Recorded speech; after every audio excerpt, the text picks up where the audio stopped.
Hello lovelies, and welcome back to Squeaky's Cauldron, or welcome if this is your first time here. I'm your host, Sarah Evergreen. Thanks for coming. Today we are going to be starting a new collection of videos, tentatively called Basic Witch. So this is going to go over some just basics for new witches, for baby witches, or for people who've been practicing a while and are looking for a refresher or maybe a new perspective, a new way to look at things. Today's episode specifically is 5 reasons why your spells aren't working and how to fix them, plus a bonus reason. If you are feeling disillusioned, if you're feeling stuck in your magic practice, if you feel like you're doing the right things and it's still just not coming through, here are a few reasons why that might be happening and how you can go about getting that juice flowing again and your manifestations coming through. Before we get into it, please remember to like, comment, and subscribe. I love hearing from you guys. And if you're interested in working with me one-on-one to deepen your magic practice or to bring your spirituality more holistically to bear in your life, please check out the link in the show notes for my coaching offers. I would love to hear from you. Do you feel like your magic is fizzling? Like it's just stuck or blocked somehow? Your energy just isn't moving through. You may be feeling like, why do I even bother practicing magic anymore? Why do I bother with these spells? Why do I bother with these practices? I've been there. It's a really lonely place to be, because for me, at least, what it's felt like is that I've been disconnected then from spirit. I just want to hold space for a moment for that pain and that feeling of loneliness that might be accompanying this experience, and let you know that there's nothing wrong with you. You're doing great. And there's ways, this resistance that we experience and these times of contraction that we experience, they're moments of growth, potentially. They're places that we can lean into, that we can find the next thing that's being birthed. Think of it as like a contraction pain. And as we are moving down the spiritual birth canal, there will inevitably be contractions before we are opened up into the next beautiful phase of our lives. Which leads me directly to the first reason that your spell might not be working.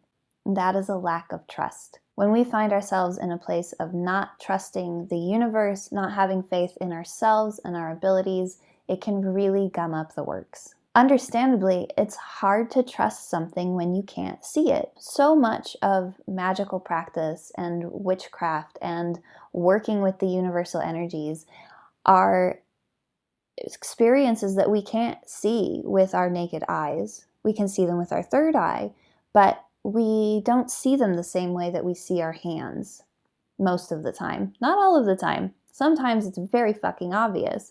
But a lot of the time, it's a sense of things. It's a felt experience. It's a lived experience rather than something that you can put down in black and white. So it can be difficult to put faith in that. There's an element that often comes into play where we ourselves don't think that what we are asking for in our spells is even possible. And when we put that mental block on it, the energy is definitely not going to flow. So how do we fix this? How do we address this issue? First, and I think primary importance for any spell that you're doing, any manifestation that you're working on, is to practice often how it feels or how it will feel after it's already happened. How does it feel in your body?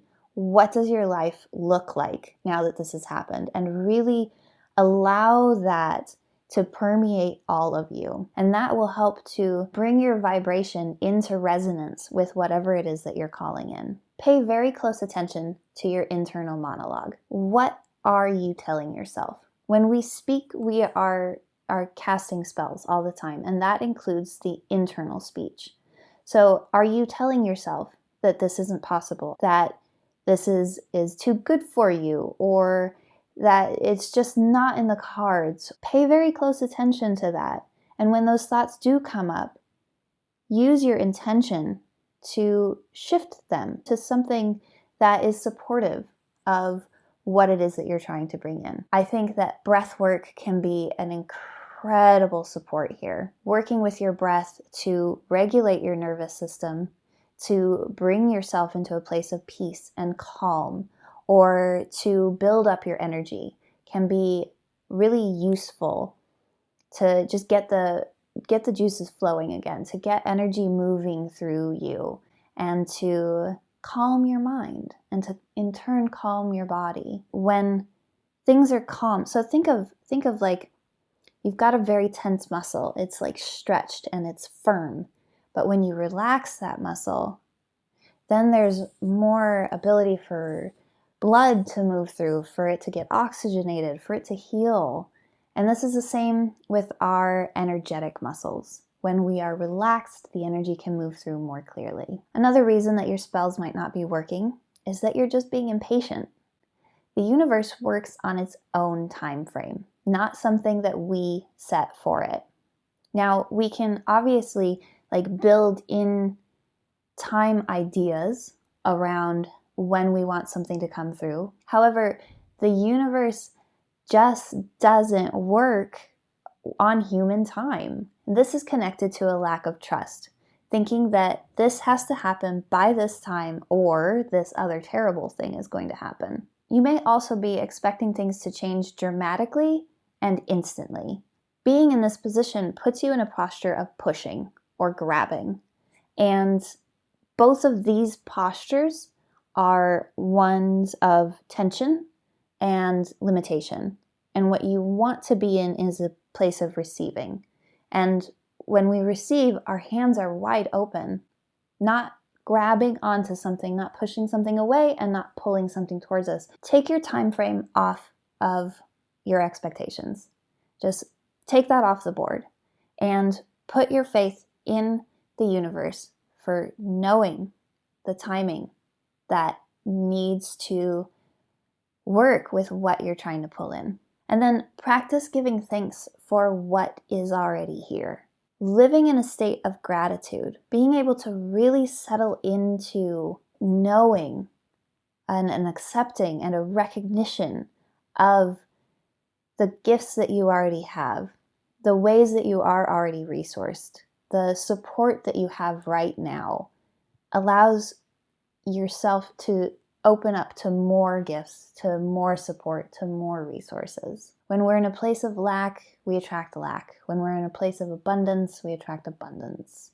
And lastly, again, breathe. Allow your body to relax, allow your mind to relax so that you can be in a more receptive state. Another issue that you might be coming up against is not putting your boots on the ground. That is to say, not doing the things in the mundane world that will support your spell. Magic is amazing. Witchcraft is amazing. The ways that they can support us is very strong and very real, and we have to do work as well.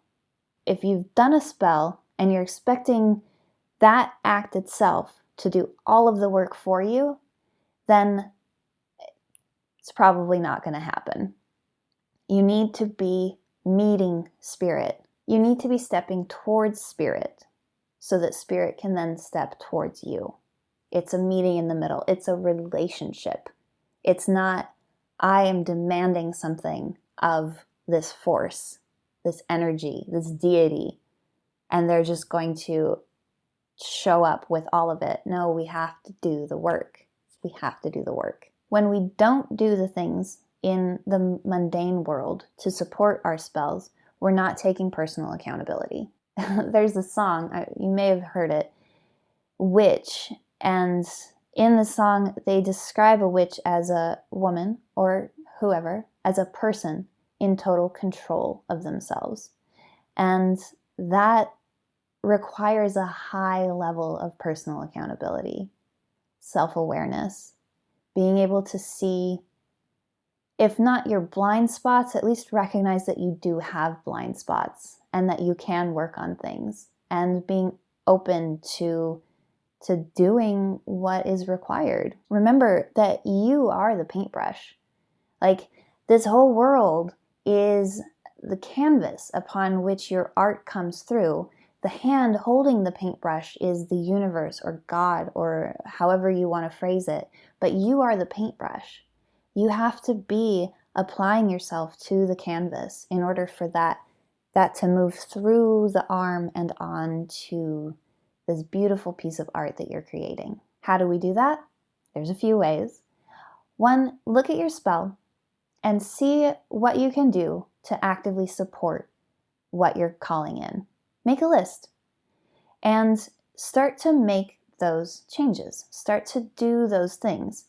Micro movements are great, like a tiny micro goal, just little bit at a time, so that you are putting your energy and your time into making these changes. And that will speed up the process. That will help draw in what you're calling so much faster than if you just sit back and do nothing about it. Continue to make the changes. Continue to make the investment into what it is you're drawing in. And that will make all the difference. If none of these are resonating, it might be that you're not recognizing that the spell is already working. You may have come into this spell with a very particular idea of what it would look like if the spell worked, like a super specific idea. The universe always sends us what we really need, and that may not look like this very specific idea that you've got in your head. It may look very different, in fact, and yet it is exactly what is at the core of what you're asking for. To address this, I want you to sit with your spell, with the ideas that you have around your spell, and then zoom out, zoom way out, and look at all the pieces. Look at the different parts of your life that are attached to what you're asking for in the spell. Get a nice eagle-eyed view of everything, and you have to be really honest when you're doing this. You have to have that, again, that level of self-awareness to be able to look at all the pieces. Say, for example, you did a spell to attract a new partner. You've got an idea of what you want that partner to look like, how you want them to present, show up, but it's not so specific that it's blocking out, reasonable options. And you're on the dating apps, you've got your boots on the ground, you're doing the thing. You're also pursuing hobbies that you're passionate about, that make you feel lit up, so that you're meeting new people, and you're investing in your mental and emotional health and well-being. You're really getting yourself together into a place of wholeness and healthiness. And you're still not finding the one. The people that you're meeting are interesting, you're meeting new and different people, but they're not quite resonating. So what the hell is going on? Why is this partner, this soulmate maybe, not showing up for you? Here's the thing.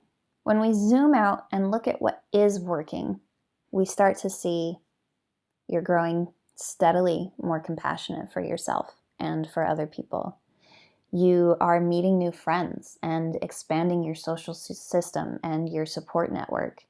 You are going out on dates with these people that aren't quite right, but they are informing you more and more about what you do want and what you don't want in a relationship with someone. Overall, you're gaining a much better understanding of who you are and how you want to show up and what you want.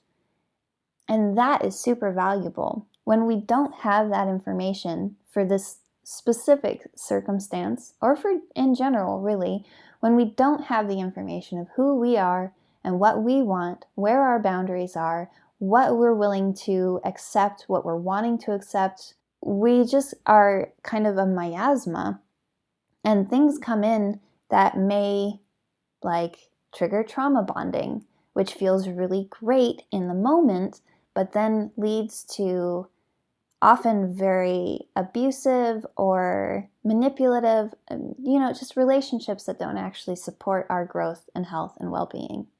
So take a look and ask yourself, what is working in relation to what I've asked for in this spell? And develop more gratitude around that and more trust. Continue to make those micro movements and allow the timing of what's coming through to just be. If none of these have resonated for you, it may be that you're too hung up on the particulars, not of what you're trying to draw in, but on the spell itself. It can be very tempting to find someone else's ritual that has very specific steps to it, very specific ingredients, and to use that and then expect it to go great. We can throw so many things at a spell in order to try to make it so perfect, exactly right, so that there's no chance that it could go off the rails at all. And every chance that it's going to come through, that we get into this clenched kind of place where you've done everything right, but there's no juice. There's no life. There's no you in the ritual. And you are the most important part. You are the conduit for all of it. You don't have to have a dozen herbs and the perfect candle and the moon in the exact right phase. You don't have to have any of that if you are connected to yourself and if you are connected to the flow of energy. That is where the juice is. All of these other things can be very supportive and nice and great to have. But if you are lacking the connection to your own energy, then it won't work because you are the vessel through which everything flows. How do we address this? First and foremost, loosen your grip, babe. Just loosen your grip. Again, breathing, allow your nervous system to relax. Allow yourself to come into a place of faith and trust. And maybe do the spell again without all of the accompaniment. Just do it with your heart. Do it in a space where you have built your own energy around it. And that is what you're expressing.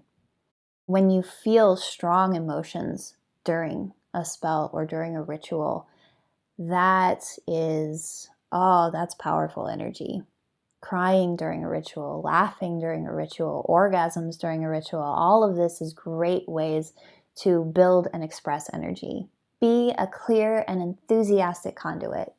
You are the magician, not your bay leaves, not your athame, not your cauldron, you. I've got one more bonus reason, which we'll get to in just a minute. But if you are looking to go deeper into your magical practices, to bring it more to bear on your life, so that you are living a more holistically magical, witchy, inspired life, please click on my coaching offer in the show notes or the descriptions and schedule a free discovery call. I'd love to hear from you. So what's the last reason? It could be just that what you're asking for is not in your highest and best. And the universe goes out of its way sometimes to protect us from our what we think are our best interests. Not always. Often these things come through in a way that brings lessons to them. But sometimes if your spell isn't working, it's just because what you're asking for is so far out in left field that the universe is like, nah, we're not going to do that today, babe. We're not going to do that to you. So if this feels like it might be the case, take some time to really sit with what you're asking, the ramifications of it, where your desire to have this thing is coming from. It can be helpful to pray if that's in your practice, to meditate, or to work with divination in order to gain clarity around what may or may not be a good thing for you, a good fit for you at this moment in time. Do you want more basic witch goodies? Check out this video here on making a honey jar to sweeten up any area of your life. Remember to like, comment, and subscribe. Turn on that notification bell to make sure you don't miss any episodes. And until next time, my lovelies, take care of yourselves, and as always, use your voice.